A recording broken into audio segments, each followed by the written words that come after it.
Welcome back to all my dear friends and students in your YouTube channel Daksh English classes. दोस्तों, आज हम बात करने वाले हैं बहुत ही इम्पोर्टेंट कॉन्सेप्ट लेके आया हूँ। This is a video number 7 of pronoun and adjective. दोस्तों, आज हम बात करने वाले हैं डिस्ट्रीब्यूटिव प्रोनाउन और थोड़ा एडजेक्टिव के बारे में ही बात करेंगे, बेसिक टू एडवांस। इससे पहले हमने आपको बहुत सारे कॉन्सेप्ट कवर कराए प्रोनाउन से related. Personal pronoun, reflexive pronoun, emphatic pronoun, demonstrative pronoun, बहुत सारे पजेसिव प्रोनाउन, इनके बारे में हमने आपको डिटेल से बताया था और कॉम्पिटिटिव एग्ज़ाम की दृष्टि से बहुत ही इम्पोर्टेंट कॉन्सेप्ट आपको कराए थे, कुछ एग्जाम्पल भी दिए थे और उसी से रिलेटेड आज हम बात करेंगे डिस्ट्रीब्यूटिव प्रोनाउन के बारे में। और बहुत ही इम्पोर्टेंट है, यहाँ से भी बहुत सारे क्वेश्चन आते रहते हैं। तो without wasting any time we will continue the topic distributive pronoun in this video lecture. दोस्तों, यहाँ पे हम बात करें तो इसमें जो डिस्ट्रीब्यूटिव प्रोनाउन होता है उसमें ईच आता है, आइदर आता है, नीदर आता है, नाइदर भी बोलते हैं इसे, are called distributive pronoun. Each, either, neither are called distributive pronoun. ये डिस्ट्रीब्यूटिव प्रोनाउंस कहलाते हैं। अब यहाँ पे कॉन्सेप्ट आगे है, यहाँ पे रूल है कुछ, लेकिन यहाँ पे एक चीज़ और भी दी है, ईच, एवरी। ईच भी होगा, एवरी होगा और ईदर और नीदर प्लस नाउन लगा हो, इनके बाद में क्या लगा हो, नाउन लगा हो, तो वो डिस्ट्रीब्यूटिव एडजेक्टिव कहलाते हैं। क्या कहलाते हैं वो? डिस्ट्रीब्यूटिव एडजेक्टिव कहलाते हैं, विभाग सूचक विशेषण। और डिस्ट्रीब्यूटिव को हम क्या कहते हैं? विभाग सूचक। और डिस्ट्रीब्यूट मानी होता है बांटना। तो ये आपको अच्छी तरह से समझ में आ गया होगा। अब देखो, हम थोड़ा बात करते हैं किसके बारे में, कि जो इसमें आते हैं अलग अलग, ईच है, आइदर है, नाइदर है, इनके सब के बारे में हम बात करेंगे। जो ईच का यूज होता है, यदि ग्रुप में यूज हो रहा हो तो इसका जो यूज होता है वो कहाँ पे होता है? यूज, और यहाँ पे यूज होगा इसका टू पर्सन्स, यानी टू पर्सन्स, प्लेसेस और थिंग्स, यानी दो वस्तु, व्यक्ति, स्थान के लिए भी ईच आता है। और इसकी जो हिंदी होती है वो क्या होती है? इसकी हिंदी होती है प्रत्येक। क्या होता है? प्रत्येक। तो ये दो के लिए भी आता है। और इसमें यहाँ दिया है, ये आता है मोर देन टू। किसके लिए आता है?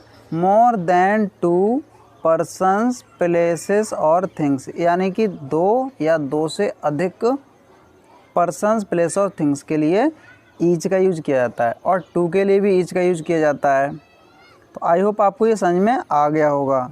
अब देखो, हम बात करें एवरी, जो एडजेक्टिव की जगह पे यूज होता है। एवरी क्या है? एडजेक्टिव की जगह यूज होता है। तो ये आता है मोर देन टू के लिए। ग्रुप में किसके लिए आता है? मोर देन टू के लिए। इसकी भी हिंदी प्रत्येक ही होती है। क्या होती है इसकी हिंदी?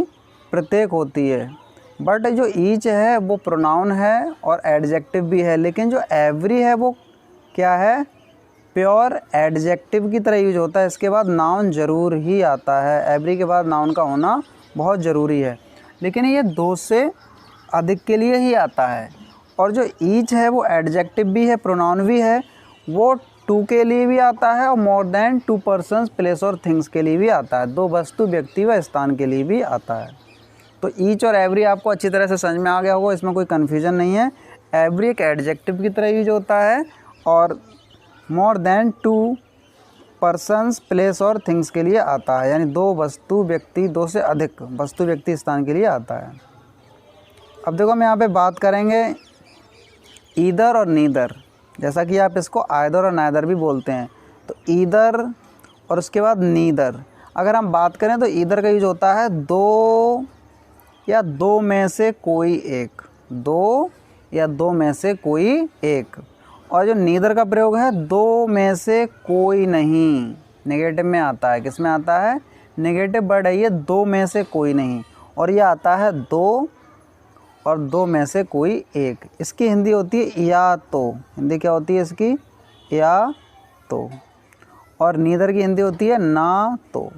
क्या होती है, ना तो आपको ये अच्छी तरह से समझना होगा कि इधर है वो दो या दो में से कोई एक की बात करेगा और नीदर दो में से कोई नहीं। अब देखो हम एग्जाम्पल में आपको अच्छी तरह से समझा देते हैं। यहाँ पे हमने जो एग्जाम्पल स्टार्ट में दिए हैं उसमें ये बताया गया है कि प्रोनाउन कौन सा है और एडजेक्टिव कौन सा है। तो each of two students, each of two students, तो यहाँ पे ईच का जो यूज हुआ है वो दो के लिए हुआ है। दो में से प्रत्येक छात्र, वॉज ऑनेस्ट, ईमानदार था। अब जो यहाँ पे ईच जो वर्ड है इसके साथ जो वर्ब सिंगुलर आती है, और मैं आपको बता दूं कि अगर ग्रुप में ऑफ लगा है तो ऑफ के बाद आपको ये नहीं देखना कि प्लूरल है या सिंगुलर है, लेकिन आपको ऑफ से पहले जो वर्ड ईच दिया है उसके साथ वर्ब सिंगुलर आती है। तो टू ईच दो के लिए भी आता है और दो से ज़्यादा के लिए भी आता है। देखो यहाँ पे अगला नेक्स्ट एग्जाम्पल यहाँ पे दिया गया है, each of the three students, तीन में से प्रत्येक, वॉज ऑनेस्ट, तीन में से प्रत्येक कैसा था, ईमानदार था। तो यहाँ पे दो के लिए भी ईच आता है और दो से अधिक के लिए भी आता है। अब देखो यहाँ पे आइदर लिखा है, either of these, either of these two pens, देखो दो में से एक की बात करेगा या, ठीक है, इन दो में से एक की बात कर रहा है, ठीक है। तो इज रेड, इन दो पेनों में से एक पेन कैसी है, रेड है वो। और यहाँ पे आइदर ऑफ दीज थ्री आ गया, क्या आ गया, दीज थ्री पेन्स आ गया, तो थ्री पेन्स की बात करेगा तो सेंटेंस आपका गलत हो जाएगा। क्या हो जाएगा, ये गलत हो जाएगा, क्योंकि आइदर का प्रयोग होता है दो में से एक और नीदर का होता है दो में से कोई भी नहीं। ऐसे ही यहाँ पे लिखा है, यहाँ पे अगला एग्जाम्पल यहाँ पे लिया गया है, either of these three girls, इन तीनों लड़कियों में से एक, या तो इन तीनों लड़कियों में से एक कैन प्ले, खेल सकती, तो थ्री गर्ल्स आ गया ना, इन तीन लड़कियों में से एक। तो ये भी सेंटेंस आपका गलत हो जाएगा, क्योंकि आइदर का प्रयोग आता है दो, यूज किया जाता है दो में से एक के लिए। हाँ, अगर दो से ज़्यादा की बात किया जाए और आइदर के ही सेंस में की जाए तो वहाँ पे हम एनी वन का यूज कर सकते हैं। किसका यूज कर सकते हैं, एनी वन का। और दो में से एक की बात कर रहा है तो हम आइदर का ही प्रयोग करेंगे। तो यहाँ पे दीज थ्री गर्ल्स दिया है यहाँ पे, तो यहाँ पर एनी वन लगा देंगे, यूज़ करेंगे, तो एनी वन यहाँ पे बिल्कुल करेक्ट हो जाएगा। और लेकिन either of these three girls कर दिया तो ये सेंटेंस गलत हो जाएगा, क्योंकि आइदर आया है तो यहाँ पे तीन में से एक नहीं होगा, दो में से एक होता है, जो आपके either of these three pens ये वाला कॉन्सेप्ट दिया है। तो ये सही है। तो आई होप आपको समझ में आ गया होगा। दो से ज़्यादा होता है तो वहाँ पे हम एनी या एनी वन लगा सकते हैं और वर्ब सिंगुलर ही आती है। अब देखो यहाँ पे जो एग्जाम्पल हमने लिया है, neither of the boys is happy, लड़कों में से कोई नहीं, ना तो लड़कों में से ना कोई नहीं, इज़ हैप्पी प्रसन्न है। तो हमने बोला नीदर के साथ जो वर्ब आती है वो सिंगुलर आएगी और दो में से कोई नहीं की बात करेगा। अब आइदर ऑफ यू, देखो यू मानी तुम, कैन स्टे, ठहर सकता है, तो ये भी सही हो जाएगा। तो यहाँ पे लिखा है ईच बॉय, देखो यहाँ पे ईच का यूज हुआ है वो एज ए एडजेक्टिव यूज हुआ है, तो ये भी सेंटेंस कैसा हो जाएगा, राइट हो जाएगा। इसी तरह से यहाँ पे ना, अब देखो ना जो नीदर दिया है उसका यूज एज ए एडजेक्टिव हुआ, देखो क्यों नीदर यहाँ पे दिया है, उसके बाद स्टेटमेंट एक नाउन होता है, तो डायरेक्ट यहाँ पे नीदर स्टेटमेंट दिया, तो ये किसको मॉडिफाई कर रहा है, स्टेटमेंट को। तो यहाँ पे नीदर एक एडजेक्टिव हो जाएगा, तो इस सेंटेंस में नीदर एक एडजेक्टिव की तरह यूज हुआ, तो सेंटेंस राइट हो जाएगा। अब देखो यहाँ पे आइदर दिया है, either road lead to the station, ये जो रोड है वो स्टेशन की ओर जाता है, तो यहाँ पे ईदर एज ए किसका यूज़ कर रहा है, एडजेक्टिव का। किसका यूज़ कर रहा है, एडजेक्टिव का यूज़ कर रहा है, तो ये सेंटेंस आपका राइट हो जाएगा। तो ये डिस्ट्रीब्यूटिव एडजेक्टिव भी होते हैं और डिस्ट्रीब्यूटिव प्रोनाउन भी होते हैं। अब देखो यहाँ पे अगला यहाँ पे कॉन्सेप्ट हमने लिया है ईच ऑफ दिया हो या ईदर ऑफ दिया हो या नीदर ऑफ दिया हो, उसके बाद दा लगता है ज़रूर, और प्लूरल नाउन से पहले क्या लगता है, दा लगता है। जैसे एग्जाम्पल में लिया है, ईच ऑफ द बॉयज, इन लड़कों में से प्रत्येक, इज़ हैप्पी, कैसा है, यहाँ खुश है, इज़ हैप्पी हेयर, यहाँ खुश है। तो देखो यहाँ पे जो वर्ब लगी है ईच के साथ वो सिंगुलर लगेगी, लेकिन जो ईच ऑफ के बाद जो नाउन आता है या प्रोनाउन आता है वो प्लूरल आता है और नाउन से पहले दा लगता है। जैसे यहाँ पे द बॉयज़ लगा है तो ये पूरा पेयर होगा ईच ऑफ द बॉयज़, दा लगेगा, और जो वर्ब आएगी वो सिंगुलर आएगी, इसमें कन्फ्यूज होने की ज़रूरत नहीं है। जो लास्ट एग्जाम्पल है मैं उसमें सही से आपको कवर कराऊंगा। अब देखो यहाँ पे एग्जाम्पल और लिखे हैं, यहाँ पे neither of these two girls, इन दो लड़कियों में से, इज एक्टिव, कोई भी एक्टिव नहीं है, इन लड़कियों में से, इन दो लड़कियों में से ना तो कोई एक्टिव नहीं है, तो यहाँ पे क्या है, ये सेंटेंस आपका राइट हो जाएगा। लेकिन यहाँ पे अगर हमने दे दिया none of these two girls, यानी कि यहाँ पे अगर दो में से कोई नहीं की बात हो रही है तो नाइदर आपका बिल्कुल करेक्ट है। लेकिन अगर दो में से एक की बात होती है तो नाइदर आता है, लेकिन नन का यूज नहीं किया जाता, नन का यूज नहीं किया जाता। तो यहाँ पे होगा none is used for more than two. तो यहाँ नन का जो यूज होता है वो नाइदर के सेंस में, जैसे नाइदर आता है दो में से एक की बात करेगा नाइदर, जबकि नन दो से ज़्यादा, दो व्यक्ति वस्तु स्थान से ज़्यादा होंगे तो वहाँ नन का यूज करना है। जैसा कि हमने none of these two girls लगा था यहाँ पे, तो ये नन यूज नहीं होगा, नाइदर यूज होगा वहाँ पे, तो ये सेंटेंस गलत हो गया।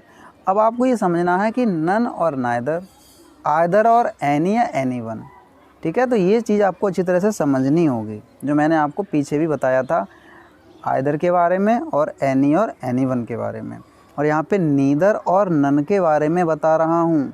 इसके साथ साथ मैं आपको एडवांस थोड़ा और बताना चाहता हूँ। इसके बाद यहाँ पे देखो नन के बारे में भी एग्जाम्पल हैं।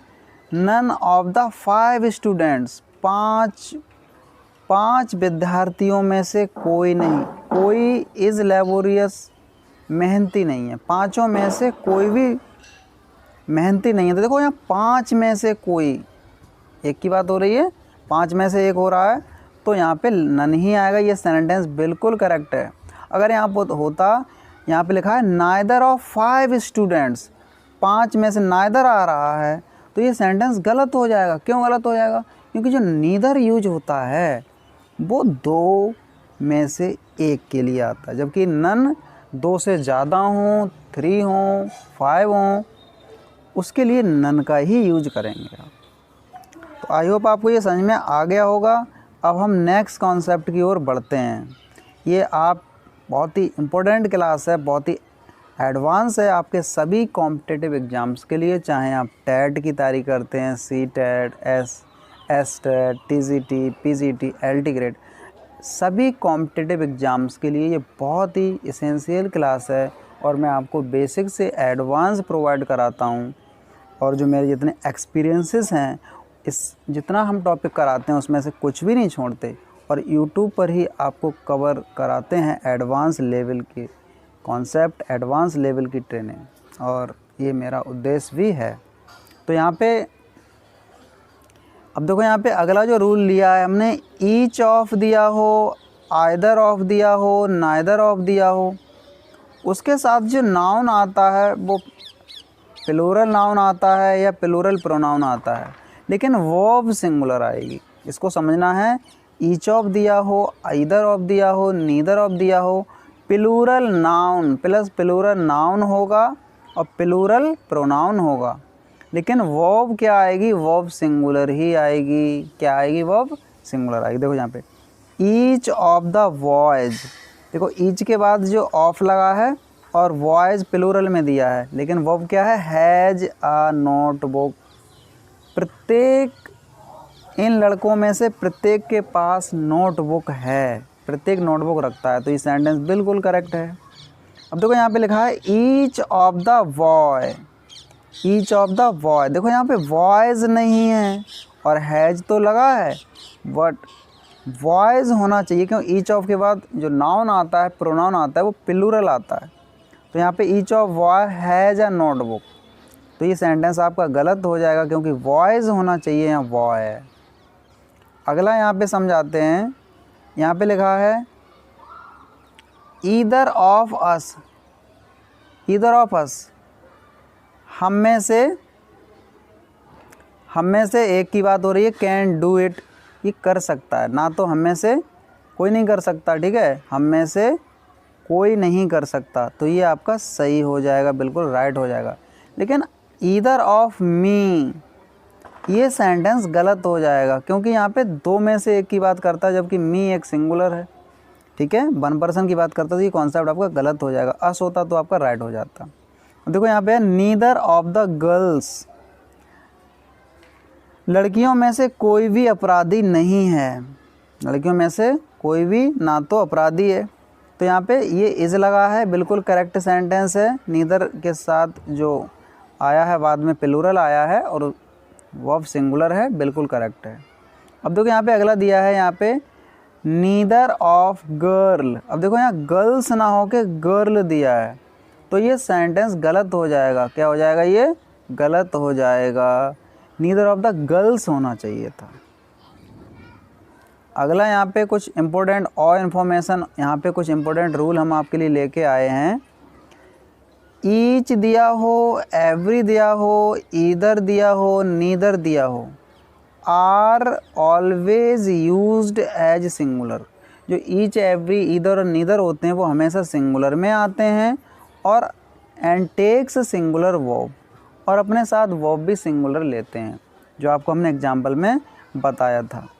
अब देखो यहाँ पे कुछ कॉन्सेप्ट हैं यहाँ पे लिए हैं, जैसे यहाँ पे ईच और एवरी दिया हो, उसके बाद नाउन लगा हो और फिर वो कॉन्सेप्ट एंड से जुड़ा हो, फिर ईच और एवरी दिया हो, फिर नाउन दिया हो, जो वर्ब आएगी वो वर्ब क्या आएगी, वो वर्ब आएगी सिंगुलर, क्या आएगी, सिंगुलर। एक बार फिर बता देता हूँ, ईच एवरी दिया हो प्लस नाउन दिया हो, जैसे each boy, each girl, every boy, every man, and दिया हो, फिर ईच एवरी दिया हो, फिर नाउन दिया हो, each boy and each girl, इस तरह से दिया हो। जैसे लिखा है each boy and each girl, जब हम कोई नाउन एंड से जोड़ते हैं तो जो फर्स्ट वाला होता है उसके सिमिलर एंड के बाद वाला भी होना चाहिए। अगर हमने मी लिया है तो लास्ट में हर होना चाहिए एंड के बाद, अगर हमने सब्जेक्टिव केस ही लिया है तो एंड में सी होना चाहिए। तो यहाँ पे each boy and each girl, लेकिन वर्ब क्या आएगी, सिंगुलर आएगी,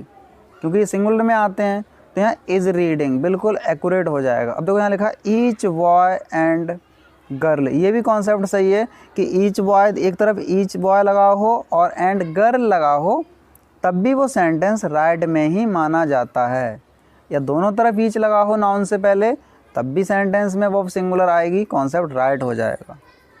इसी तरह से हमने यहाँ पे कुछ और कॉन्सेप्ट लिए हैं। यहाँ पे ईच दिया हो, एवरीवन दिया हो, ईदर दिया हो, नीदर दिया हो, और ऑफ लगा हो और दावी लगा हो, तो आपको हमने पीछे ही बताया था कि वो नाउन प्लूरल आएगा। नाउन क्या आएगा, प्लूरल आएगा, लेकिन वर्ब सिंगुलर ही आएगी। वर्ब क्या आएगी, सिंगुलर आएगी। देखो ईच, एवरी, आइदर, नाइदर के बाद ऑफ लगा हो, लेकिन ऑफ के बाद जो नाउन आता है वो प्लूरल आता है, दा आता है, दा प्लस नाउन आएगा प्लूरल, लेकिन वर्ब सिंगुलर लगाना। देखो कैसे, एग्जाम्पल के माध्यम से हम आपको क्लियर करा देते हैं। देखो ईच ऑफ द ऑफिसर्स, देखो यहाँ पे ऑफिसर्स प्लूरल हैं, लेकिन ईच आया है तो हमें आर ऑनेस्ट, तो ये सेंटेंस बिल्कुल गलत हो जाएगा, क्योंकि वर्ब प्लूरल लगी हुई है, ऑफिसर्स के अकॉर्डिंग नहीं लगी है, वर्ब ईच के आधार पे लगाना है is. Each of the officer, देखो अब ऑफिसर सिंगुलर कर दिया, हमने कब बोला क्या था, ईच ऑफ के बाद में प्लूरल नाउन होगा, लेकिन इज यहाँ सही लगा है तो गलत हो जाएगा, क्योंकि ऑफिसर्स होना चाहिए। देखो नीचे वाला sentence, each of the officers, देखो यहाँ ईच भी लगा है, ऑफ लगा है, दा भी लगा है, ऑफिसर्स प्लूरल है, लेकिन वर्ब सिंगुलर लगी है, तो ये बिल्कुल सेंटेंस आपका क्लियर हो जाएगा। तो आई होप आपको समझ में आया होगा। अब देखो यहाँ पे कुछ नए और कॉन्सेप्ट लिए, जैसे वी हो, यू हो, दे हो और उसके बाद ईच लगा हो, यानी सब्जेक्टिव केस के बाद में we, you, they plus each लगा हो तो वर्ब आपको प्लूरल लगानी है। क्या लगानी है? Verb plural. वी, यू और दे के बाद में अगर ईच आ रहा है तो वर्ब प्लूरल लगेगी। कैसे लगेगी? जैसे एग्जांपल में हम देते हैं, वी ईच हैव, हमने प्रत्येक ने एडवाइज्ड हिम, उसे सलाह, देखो हैव आ गया, have advised him to give up smoking, यानी कि धूम्रपान त्यागने के लिए हम प्रत्येक ने उसे सलाह दी। देखो दे ईच लगा है और आर लगा है, वे प्रत्येक ईमानदार हैं, तो दे के बाद यू के बाद ईच आ रहा है तो वो प्लूरल लगानी है। उसके बाद देखो एग्जांपल यहाँ पे लिया है हमने, देखो कुछ और एक्स्ट्रा बताना चाहते हैं। जैसे यहाँ पे बोथ दिया हो, बोथ आप जानते हो कि बोथ का मतलब होता है दो लोगों के लिए आता है। तो यहाँ पे बोथ का जो यूज होता है वो दो के लिए आता है, तो is used for to persons, places और थिंग्स। जो बोथ होता है वो टू पर्सन्स, प्लेस और थिंग्स के लिए आता है, जबकि जो ऑल होता है इसका अर्थ होता है सभी। क्या होता है? सभी। तो इसका जो यूज है वो होता है मोर देन टू पर्सन्स, प्लेसेस और थिंग्स। ऑल का यूज होता है वो दो से अधिक के लिए होता है, जबकि बोथ का यूज दो के लिए होता है। अब देखो समझते हैं एग्जाम्पल में अच्छी तरह से। यहाँ पे लिखा है both of the two students. अब देखो दो के लिए बोथ आया है, वर्ब प्लूरल ही आएगी, सेंटेंस करेक्ट है। बोथ, अब देखो यहाँ पे all of the two students लगा, तो यहाँ पे ऑल लगा है, टू के लिए ऑल नहीं आता। हमने बताया था दो से ज़्यादा के लिए ऑल आता है, तो ये सेंटेंस रॉन्ग हो जाएगा। अब यहाँ लिखा है ऑल ऑफ द 5 स्टूडेंट्स, तो दो से ज़्यादा हैं, ऑल यहाँ पे लगा है, तो बिल्कुल ये करेक्ट हो जाएगा। तो दो के लिए बोथ आता है और दो से ज़्यादा होंगे तो ऑल आएगा। आई होप आपको ये समझ में आ गया होगा। अब देखो कुछ और एडवांस रूल है यहाँ पे। ईच दिया है, ईदर दिया है, नीदर दिया है, एनी या एनी वन या नन दिया है। ये सिंगुलर प्रोनाउन होते हैं, इनके साथ जो प्रोनाउन यूज होते हैं वो सिंगुलर प्रोनाउन यूज होते हैं। अगर हम इनके लिए प्रोनाउन यूज करना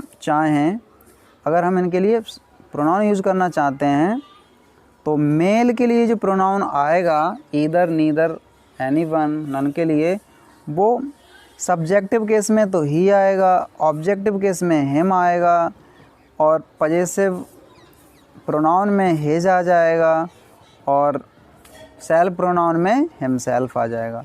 फीमेल की बात करें तो सी हो जाएगा, हर हो जाएगा, हर्स हो जाएगा और हर सेल्फ आ जाएगा।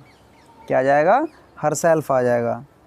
और यहाँ पे अगर नॉन लिविंग की बात करें, जैसे इससे नॉन लिविंग के बारे में पता चल रहा है, तो यहाँ पे इट आ जाएगा, इट्स आ जाएगा, इट सेल्फ आ जाएगा। लेकिन नो यूज ऑफ, इनके लिए ये सिंगुलर होते हैं। Each, every, either, neither, none, any, anyone, ये सिंगुलर होते हैं, तो इसमें दे, देम, देयर और देयर्स जैसे प्रोनाउंस का यूज़ नहीं किया जाता इनके स्थान पे।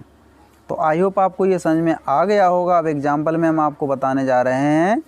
Each of the boys, each of the boys, लड़कों में से प्रत्येक, हैज आया है, हिज, देखो हिज आ गया, तो ईच के लिए हिज का यूज तो कर सकते हैं मेल में, क्योंकि लड़के ऑलरेडी दिखाई दे रहा है, तो हर लगा नहीं सकते, इट्स लगा नहीं सकते, तो हिज आएगा। तो ये सेंटेंस आपका राइट है। Each of the boys has their आ गया, तो ये बॉयज़ के लिए देयर नहीं आया, ईच के अकॉर्डिंग होना चाहिए। क्या होना चाहिए? यहाँ पे हिज होना चाहिए था, और लगा क्या है? देयर लगा है, तो सेंटेंस गलत हो जाएगा। None should hate his neighbour, देखो नन के लिए हिज आया है, तो यहाँ पे ये बिल्कुल राइट है, ये क्लियर हो सकता है, और हर भी यूज हो सकता है यहाँ पे। अब देखो यहाँ पे अगला सेंटेंस है, none should hate their neighbour, तो देखो यहाँ पे नन के साथ देयर का यूज नहीं कर सकते पजेसिव एडजेक्टिव में, ये गलत हो जाएगा। तो यहाँ पे क्या लगना चाहिए, यहाँ पे हिज होना चाहिए या हर होना चाहिए। तो यहाँ पे हर या हिज करेक्ट रहता। तो इस तरह से ये सेंटेंस आपका गलत हो जाएगा। तो आई होप आपको ये क्लास समझ में आया होगा, और यदि आपको ये क्लास थोड़ा कम समझ में आया है तो इस वीडियो को दोबारा देखें और चैनल को सब्सक्राइब करें, अपने दोस्त के साथ शेयर करें और चैनल से जुड़े रहें, क्योंकि हम YouTube पर ही लाते हैं आपको एडवांस लेवल के कॉन्सेप्ट। आपके UP TET, C TET, S TET, TGT, PGT, LT grade सभी कॉम्पिटिटिव एग्ज़ाम्स की तैयारी मैं आपके लिए आपके अपने ही YouTube channel Daksh English classes पर कवर कराता हूं। यदि आपने चैनल को सब्सक्राइब नहीं किया तो प्लीज़ चैनल को सब्सक्राइब करें। Now again thanks for watching this video. Thank you so much my friends and students।